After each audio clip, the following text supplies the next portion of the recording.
Across Americas and around the world, coming to you from the beautiful White Mountains of Arizona. You're listening to the Hour of the Time. I'm William Cooper. Tonight, we're going to be talking about the discoveries that we made on our recent trip. And how about that? If you're wondering what's going on here, Carolyn wasn't getting any sound through her headphones, and that sort of threw me off for a minute until I found out what the problem was. We're going to be talking tonight about what we found on our trip to the Luxor Hotel in Las Vegas, Nevada. And ladies and gentlemen, I think you're going to find this just absolutely incredible. In fact, you may not believe what you're going to hear, because quite frankly, when I was standing there looking at it, I can tell you I did not believe what I saw. Driving across the desert of Nevada, approaching from the Boulder City highway, looming off in the distance is an incredible sight. If you did not absolutely know where you were at, you would tend to believe that you were delirious and had somehow been transported to the desert of Egypt. Rising up above the city of Las Vegas is a black, reflecting, huge pyramid, easily as big as the Great Pyramid of Cheops in Egypt. On the top of this pyramid is a crystal capstone, or what appears or looks like crystal capstone, reflecting the sunlight in every direction.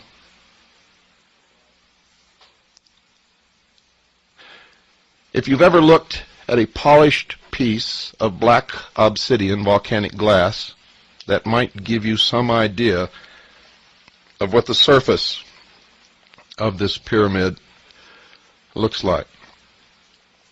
As you travel closer along the highway, you begin to see looming up in front of the pyramid an exact replica of the Sphinx. And in front of the Sphinx, towering approximately 150 feet in the air, the phallus of Osiris, an obelisk. For those of you who have not followed our series on the mysteries, and if you don't know what an obelisk is, I'm sure you're acquainted with the Washington Monument.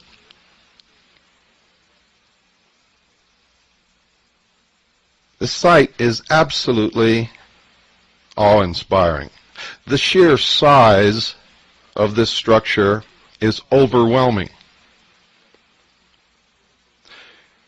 It covers an area so large that driving around it, one begins to wonder how in the world this could have ever been built, much less built in the short period of time.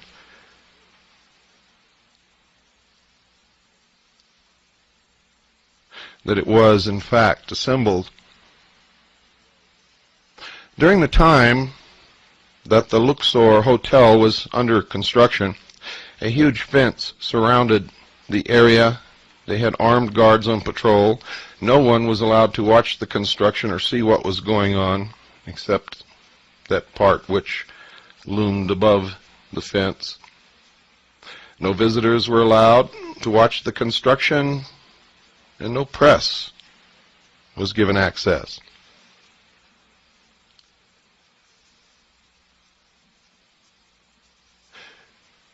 When we first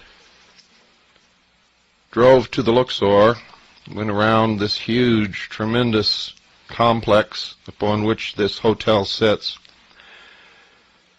and then finally went across the street, parked the car, put our press passes on the front of our garments, got out with our video cameras. I looked directly across the street and was confronted with the head of Tutankhamun, who then promptly winked at me. Everything about this ninth wonder of the world, for it truly is, I can assure you, leaves one with a sense of awe, a sense of disbelief, overwhelming beauty. It is, in fact, beautiful beyond description. What I'm trying to do here is convey to you what I saw, and there are not words enough to do it. Now, if you've listened to our series on Mystery Babylon, you know that the Egyptian pyramids were never tombs. They were not burial places or crypts for the bodies of kings or queens or anyone else. They were temples, great temples of the mystery religion, and they functioned for the purpose of initiation. I can assure you that the Luxor Hotel in Las Vegas is a temple of initiation for the masses, the millions upon millions of people who visit that city each year. Probably billions. Not just from America, but primarily from America, but also from around the world. For every single bit of symbolism connected with the mysteries is built into this hotel. Beginning with the obelisk, which represents the generative force,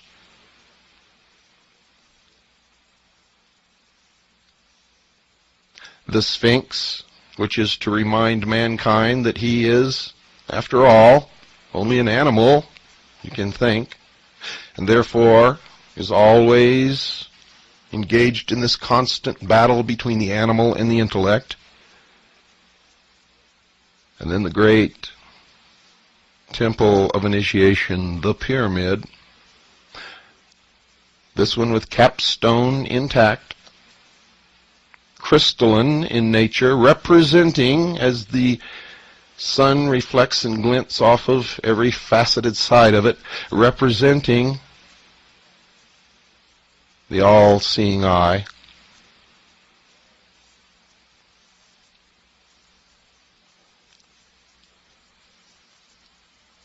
To give you some idea of the size of this structure, inside the building on the ground floor, 9 Boeing 747s would fit comfortably with no crowding and no problem. 9 Boeing 747, and those are the huge passenger jets. 9. Inside the building there is an obelisk which begins at the lowest floor, which is below the ground floor actually. Begins on the lowest floor, comes up through the casino, onto the upper deck, and points directly at the center apex, the zenith of the pyramid, is another obelisk. It is an incredible sight, ladies and gentlemen. Everywhere you go, there are Egyptian hieroglyphics, scenes of all of the ancient gods. Remember, I told you all the old gods are returning. Boy, are they ever. The whole story of the Osirian cycle is unfolded. The Nile River is there, and in fact, the Nile River circumnavigates the entire lower level, and they have great Egyptian barges upon which people ride around the inside perimeter of this great pyramid. The rooms are all built into the outer walls. There are no rooms inside the walls. They are in the walls of the pyramid, and each floor is on a level that juts out above the floor below it all the way up. The elevators are inclinators, and they travel up to the different floors. 4 elevators or inclinators, one at each corner of the pyramid.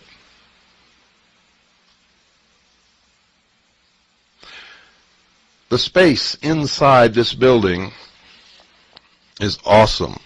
It's overwhelming. As you travel up the escalator and walk down the steps into what appears to be a city within a pyramid, in the midst of which is this huge obelisk pointing toward the apex above. Lasers of different colors flash and cross the air in front and around and over you everywhere you go. There are lights, and there are television sets every which way you turn, of every conceivable size, until you finally stand and you're looking up at the side of what appears to be a skyscraper inside this pyramid, on the side of which is a huge television screen. And it reminds you of George Orwell's 1984.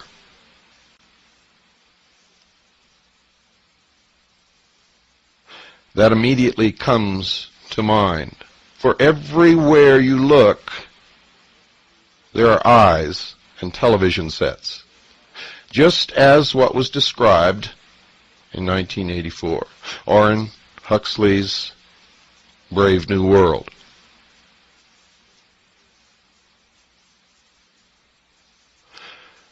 There is no doubt whatsoever that the people who built this resort hotel were not only well versed in the mysteries, but were are experts in the mysteries.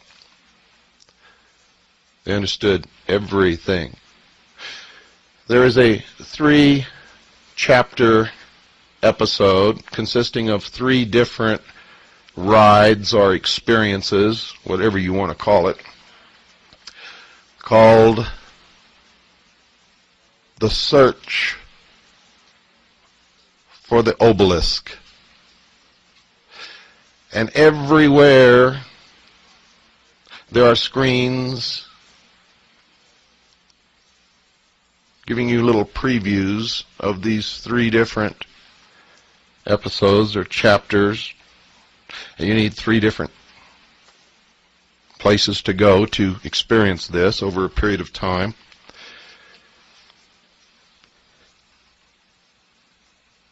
And they are urging you to come join the quest.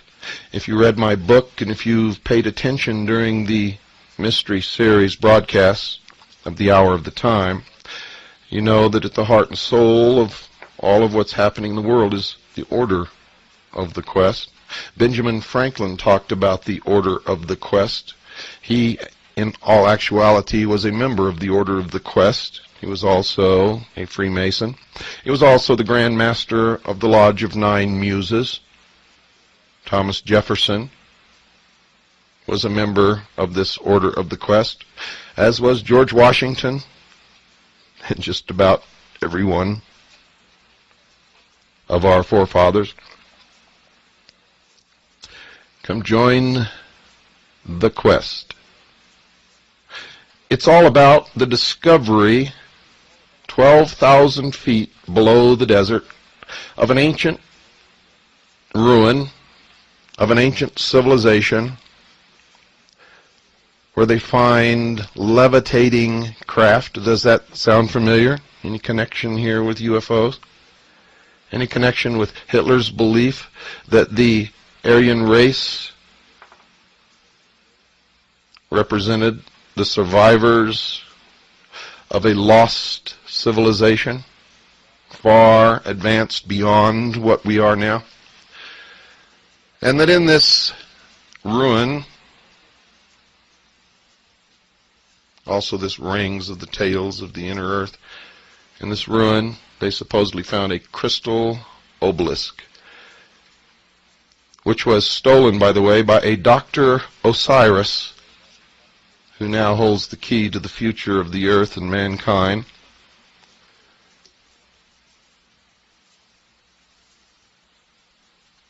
And everywhere you look are these plaques or emblems of the enlightened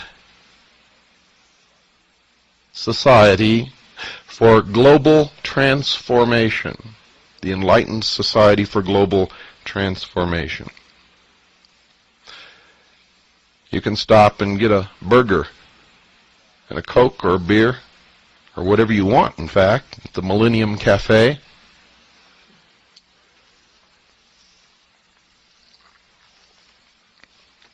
I found it at first to be difficult to understand what was going on around me and to, in fact, keep from bumping into people, because everyone was so preoccupied with looking up or looking behind them that we were all constantly bumping into each other. Men, women, children, didn't matter. Temples, emblems of the snake were everywhere. Now, on that first day, I very wisely retreated to get my wits about me. I took a little bit of information with me. Did not do any filming, except from across the street. We filmed the whole outside of the hotel, nothing inside at that point, because, to tell you the truth, we were a little overwhelmed and didn't quite know where to start. I wondered how in the world this had come about. I found out through asking questions that the hotel and the grounds, the complex, the Sphinx, the obelisk, everything had cost $400 million. Paid for in cash, not one penny was taken out in loan to build this hotel. Now, if you ever had dreams of going to Las Vegas to win your fortune, I would suggest you take those dreams, put them in an iron box, lock them up, and throw them in the deepest river that you can find. For that $400 million, ladies and gentlemen, represents only the Luxor Hotel, and it came out of the pockets of all of the visitors to Las Vegas. who had visited these hotel casinos: the Circus Hotel Casino, the Excalibur Hotel Casino, the Slots of Fun Casino and Silver City Casino, the Circus Hotel Casino in Reno, Nevada, the Colorado Bell Hotel Casino in Laughlin, and the Edgewater Hotel Casino in Laughlin. For it is the group that owns this conglomerate of hotels that built the Luxor. And it became no surprise to me to find out that it was Circus, which had also built the Excalibur Hotel. And if you listen to our series on the mysteries, you know that the Roman circus was built to take the attention of the people away from the emperor, to give them the games, to quench their thirst for blood and excitement, so that when they went home at night they were exhausted and didn't feel like rebelling. And it served the emperor well for hundreds of years.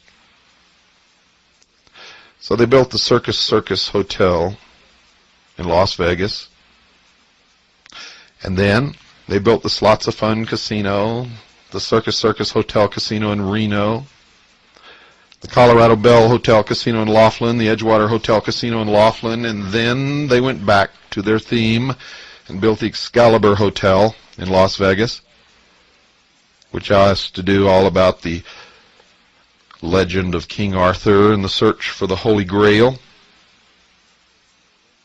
Another quest.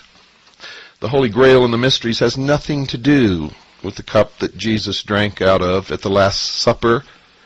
The Holy Grail and the mysteries, in fact, represents the bloodline of the house of David. Those believed by the mysteries to have the divine right to rule. I've said this many, many times before. I will say it again. Whoever rules the world in the New World Order, will they claim to the ancestry of the house of David?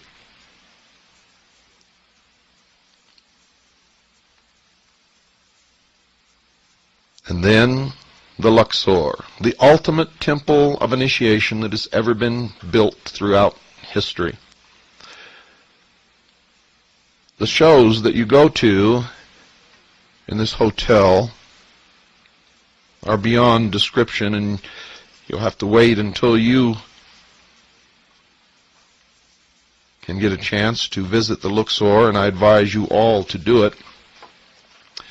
You will see verification in front of you everywhere you turn of everything that I've ever told you on this broadcast about the mystery religion of Babylon. It's all there. Nothing has been left out. As you go from show to show, you are indoctrinated slowly into the mysteries. You are told that if mankind does not change now, that the future will be bleak, if not non-existent, for mankind upon this earth. Everywhere you hear the phrase repeated, now is the time, now is the time, now is the time. The same phrase that kicked off the French Revolution and the Bolshevik Revolution and is now being heard in America.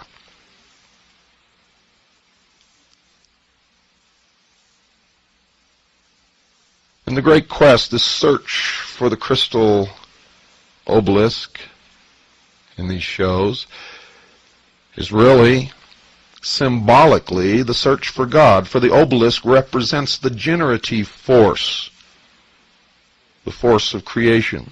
It makes things happen, gets things done. And what you ultimately discover, and by the way, the discovery,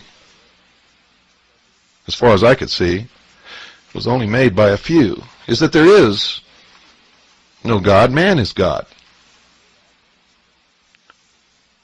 That's the theme, and that's what you learn if you're paying attention. Most people that I saw were completely baffled. They had no idea what they were going through and couldn't even figure out the story. And that was amazing. It's amazing, it's entertaining, and it's very, very sad. to watch sheeple trying to deal with this great esoteric religion that's all around them and not understanding one single piece of it. I saw it everywhere I went. People would come out of the first episode scratching their head and looking around and wondering what it was all about, what happened here, it was a fun ride. And I got to tell you, folks, the ride on that first episode, well, I can't describe it. I will tell you this.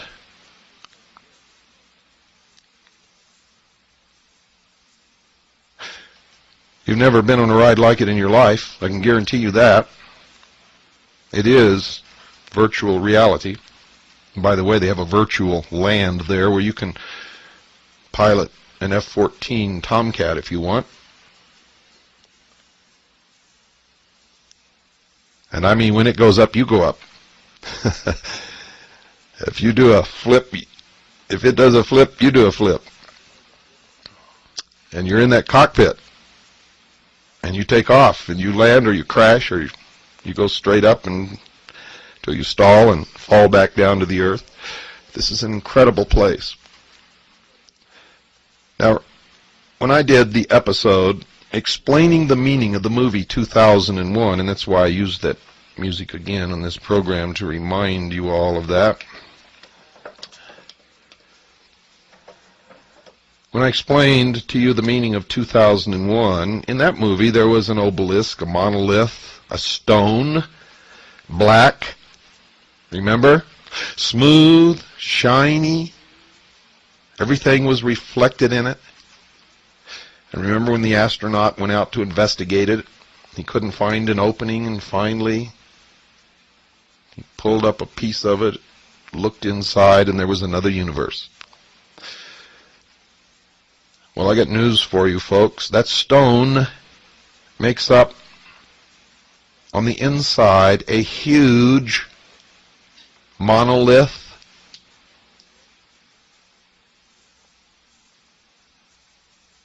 Just like in the movie 2001, perfectly polished, as black could ever possibly be in your wildest, darkest nightmares.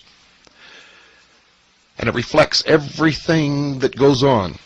All of the lights and the laser beams that are flashing through the air are all reflected in this shiny, polished, smooth black stone.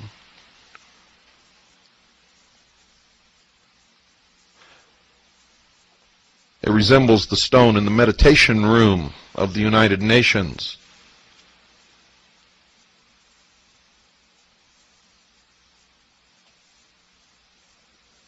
You really must go and see this, folks. It is a necessity for your education. If you can't go, we filmed it all. It's probably some of the most wonderful, beautiful, fantastic footage that I've ever taken. And we're in the process of assembling a video which you will be able to obtain from us, and I'll tell you how to do that later in the program.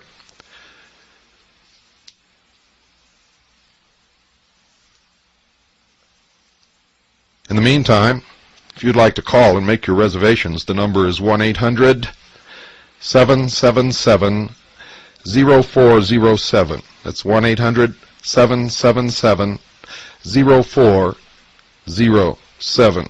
Don't go away. I'll be right back.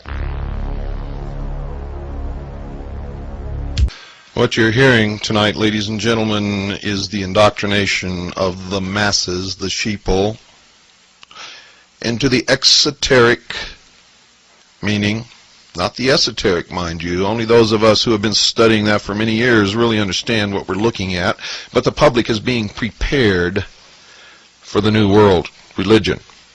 Make no mistake about that. I was on the phone with Craig Smith this morning, who called to find out how the trip was. and we discussed this at some length. And he was amazed, and I felt myself, and I don't feel this too often, folks, totally inadequate to explain to him what is happening there. And we all must prepare for what's coming, for what is coming. For many of us is not going to be good. Many people will embrace the New World Order and the New World religion. They will not have to think anymore. They will not have to be responsible. Of course, they will have no freedoms.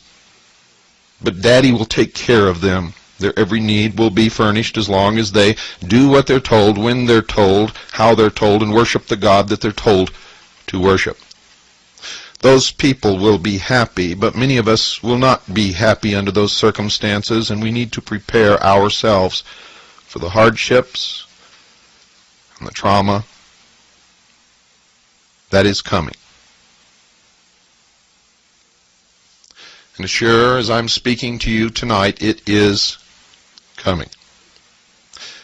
A visit to the Luxor Hotel will bring this home to you quicker than anything that I can think of. And when you see the Excalibur right next door, and down the street the Circus, all built by the same people, and all right out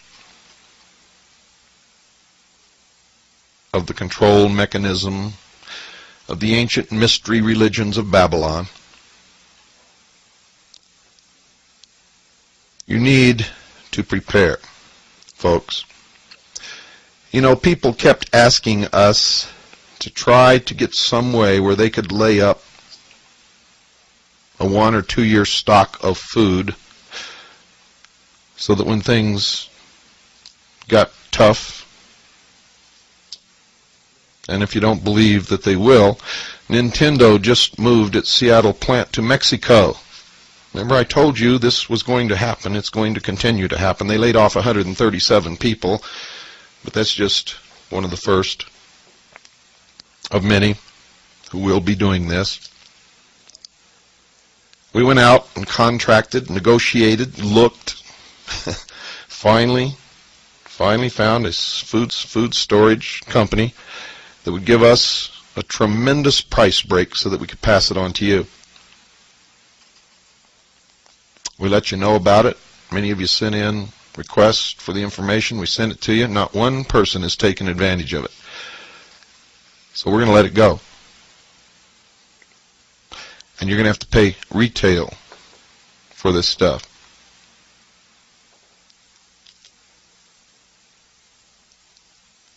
Now, there's something besides food that you have to do, and many of you have been taking advantage of that. I don't know why this is, but more people in this country care more about their pocketbook than they do about the Constitution or the Bill of Rights that gave them the opportunity and the privilege, the right, not privilege, but right, to make the money and accumulate the assets, to have a pocketbook, to have a bank account, to have the things that they have. They're always most concerned about that. And to an extent, rightly so. The priorities must come in this manner, ladies and gentlemen. I said it in my book. Number one, I am dedicated to God. Number one, first and foremost, above anything and everything else. Number two, to the Constitution and Bill of Rights. And number three, to my family and loved ones. And people look at me and tell me I'm crazy. Well, I tell you, that's the only thing that makes sense. Without God, we have nothing. Without the Constitution and Bill of Rights, we will be slaves. And family and loved ones won't make much difference. So God must come first, Constitution and Bill of Rights must come second, and the family and loved ones must come third. You take care of God and the Constitution, and your family will be okay. But we haven't done that, so we're going to be experiencing some very, very bad times in the near future. So most of you need to now call Swiss America Trading and talk to them about how you can save at least some of what you have so that you can provide for yourself and your family during the upcoming economic traumas. Call 1-800-289-2646 and do that now.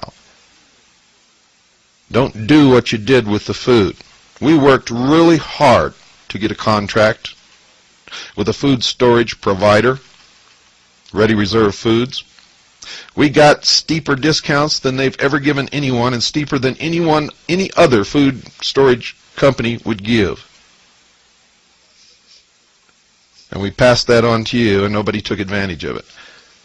Don't pass up the opportunities that Swiss America Trading has available for you. Don't do that, folks.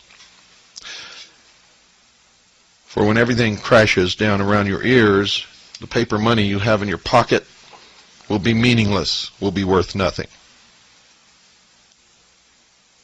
You will not be able to find anything that you can trade for a loaf of bread, unless it's your house, your car, if you still have one. You see, whatever you have is what it's going to cost you. Prepare. Call 1-800-289-2646. Do it right now. Don't wait until tomorrow. You know how you are, and so do I. When you go down to the lower level, the murals of Egyptian life cover the entire walls of this stairwell, which also, by the way, has escalators. It goes down to the base of the obelisk, which goes up through several floors and then up into the center of this great pyramid and points directly to the apex. At one point I was watching the laser light show when all of a sudden a small port opened in the apex of the pyramid and a pure shaft of light connected with the tip of the obelisk. And a chill went right up my spine and the hair stood up on the back of my neck. And I felt this terrible fear in my belly, knowing that these people are not playing games.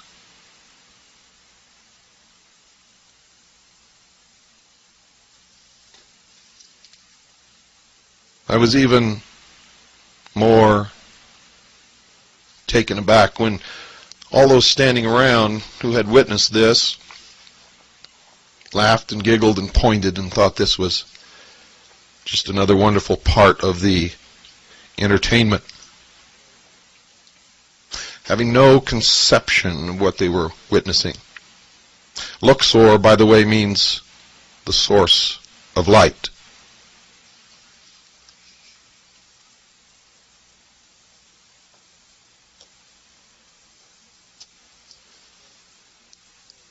When I went down into the very lowest level, there is a shop there called The Source, with all kinds of Egyptian paraphernalia, books on the translation of the different hieroglyphics and papyrus that have been found throughout Egypt, on the monuments, in the tombs, on the pyramids. The translations of the different stelae, including the Metternich stele, which the Stele group is named after.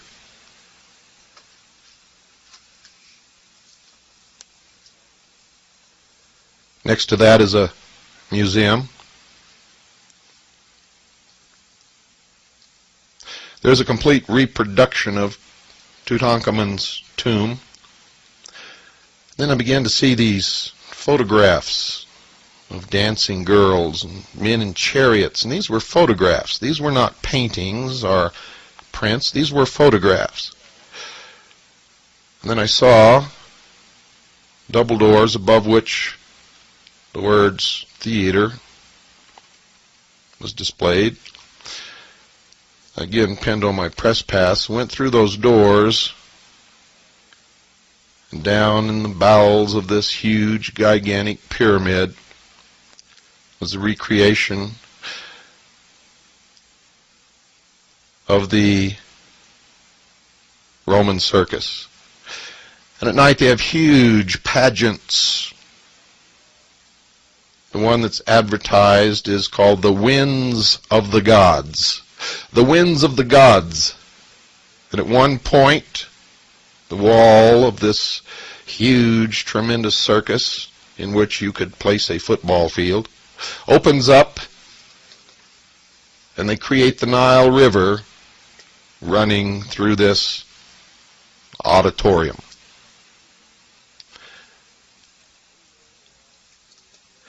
Everywhere there are people who will answer your questions, and if you take the boat ride on the tour of the Nile, you will see recreations of all the great monoliths of Egypt, and they will tell you the story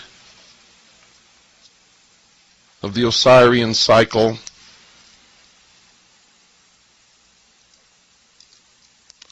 of Nut and her children,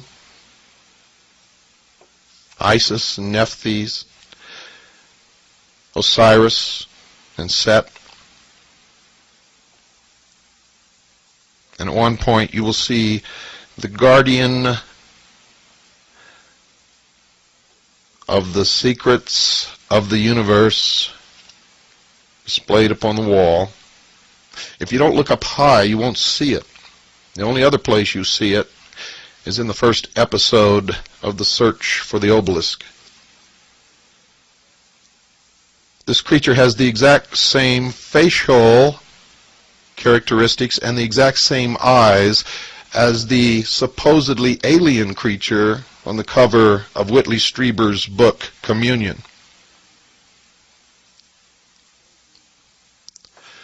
I told you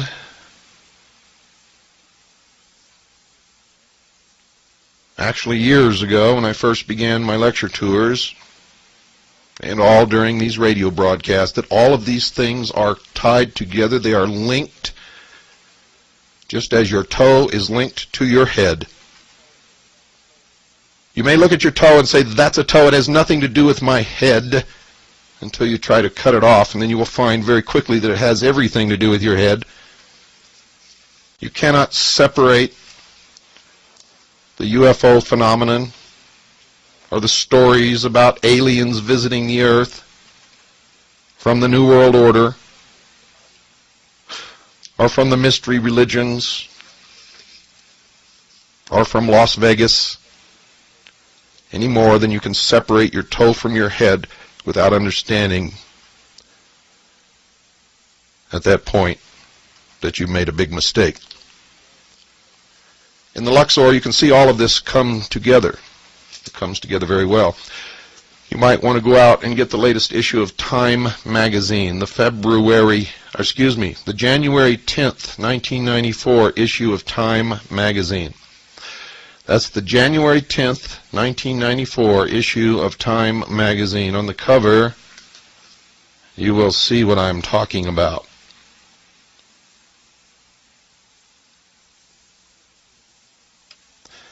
Now, one of the things that I noticed inside the Luxor Hotel is that this could be the city of the future.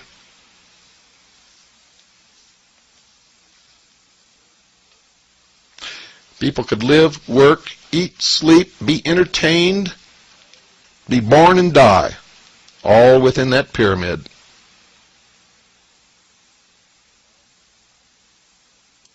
All within that pyramid. Something else was going on, ladies and gentlemen, that was insidious in nature. Remember, I told you this is a temple of initiation into the New World religion, the New Age religion, into the brave new world, as Aldous Huxley would have called it, and did call it in his book. It came a decade late for George Orwell, but nevertheless it is the same. People are herded like cattle through these through these things that they pay to see, they're treated like stupid sheeple. And something else occurs that was so significant, I looked around me and could not believe that no one there but me understood what was happening. You go down to the lower level to a counter there and you buy your ticket for these things, and everything has to have this ticket. You are told to hold the ticket in your right hand. It has the UPC on the ticket. You're told not to hold it in your left hand. You must hold it in your right hand with the UPC facing outward from your hand. Every time you go into one of these events, one of these rides on the Nile River ride or the 3 episodes or anything, there's a scanner under which you are told to pass your hand, and it reads the UPC code on the ticket.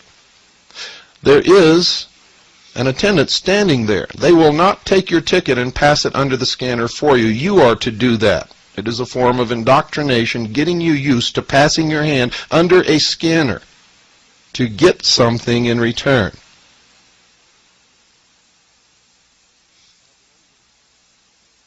It is a Pavlovian conditioning. You do it enough, you think nothing of it. And eventually that ticket will disappear, and whatever is being scanned will be in your hand.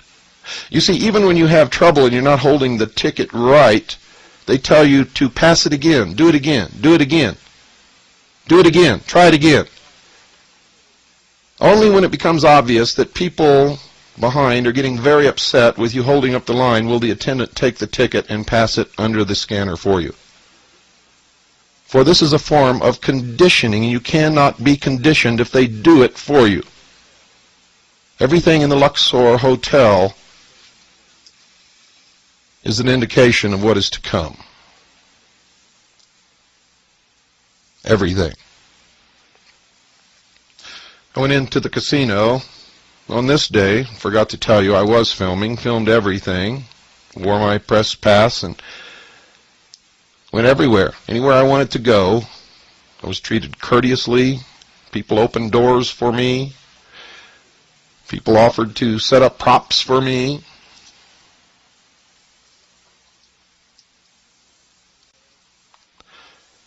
In the casino, around the center where the obelisk goes up through the ceiling, there are all the reproductions of the beautiful golden mummy cases and the masks, the death masks. I turned around and saw 2 obelisks on each side of a small stairway and a jackal. And then the door in front, which looked like a tomb, was actually an elevator that goes up 1 floor into the Isis restaurant. So I went up there. It was too dark to videotape up there, but I took still pictures, and they will be in the videotape. We will videotape the still pictures. It is one of the most beautiful foyers that I've ever seen, with ancient Egyptian art, pieces of jewelry in glass cases. On each side of the entryway into the actual restaurant are these huge stone reproductions of Egyptian gods. There are brass, they look like gold, and they may be gold-leafed. Snake heads on the ends of all the furniture. Cobra. Inside, in a glass case with a beam of light shining directly down on it, is a statue of Isis in all her glory. It is ornate, dripping with wealth and affluence.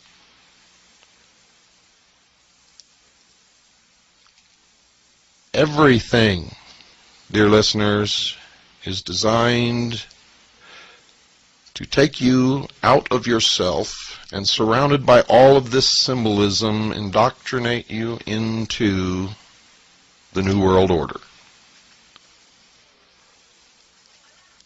And you're so astounded and awed by the beauty of all of this that you fail to see the methods of control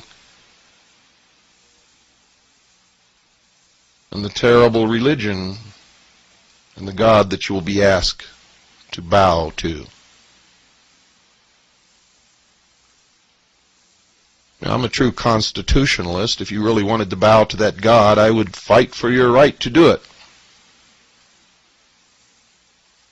whether I approved or not. For I came to understand many years ago that if I deny you the right to practice your religion, you could also deny me the right to practice mine. I have no qualms with people practicing the religion they wish to practice. The problem I have is being lied to and deceived and manipulated into doing things and believing things and accepting the loss of freedoms and sovereignty through deception and lies and cunning wit, for the most part being enacted upon an unsuspecting, trusting people. That I despise. And I know that whatever new order or new world they create through these types of procedures will not be the utopia that they promise that it will be, will not be a wonderful world free from crime.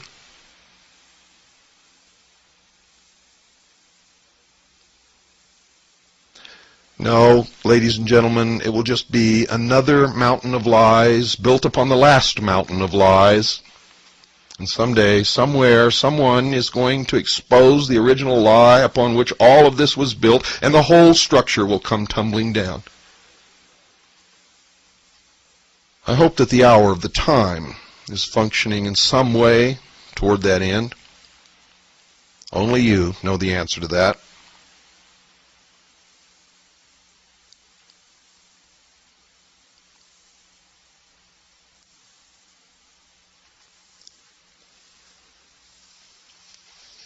I am constantly amazed that all of this is flaunted in front of the people. You see, it's all out in the open now for anyone who cares to look. And from our research, we found that it's never really been hidden during this century. Of course, the manipulations are built upon masterful lies.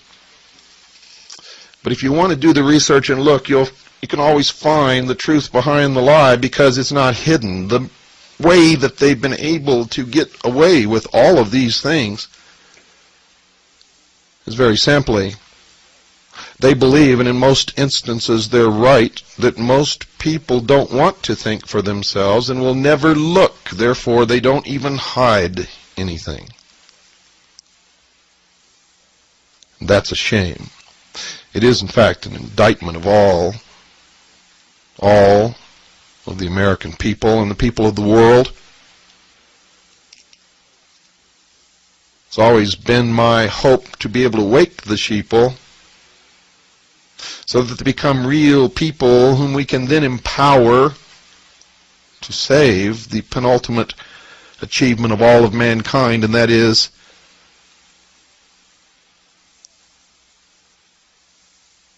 the document that for the first time in the history of the world truly set man free.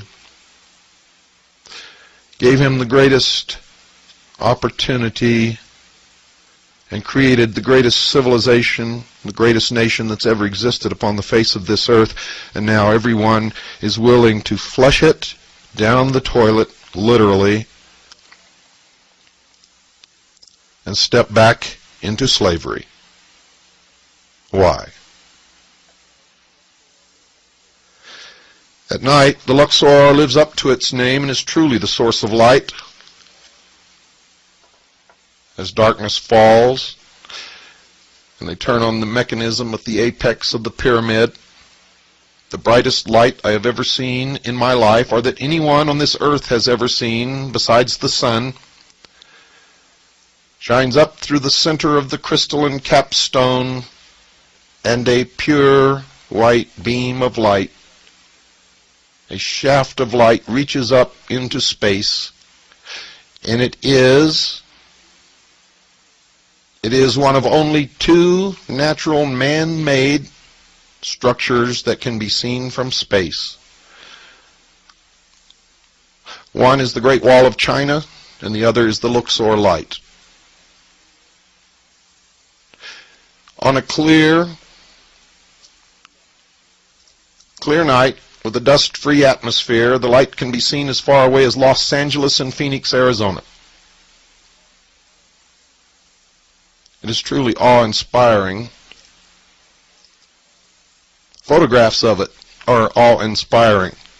Never mind being there in person, just looking at a photograph of it will take your breath away as you realize that the light is so strong that on a clear night in clear air with no dust and no smog and no smoke, you can still see the beam of light as if it's a column, a translucent column reaching far out into space.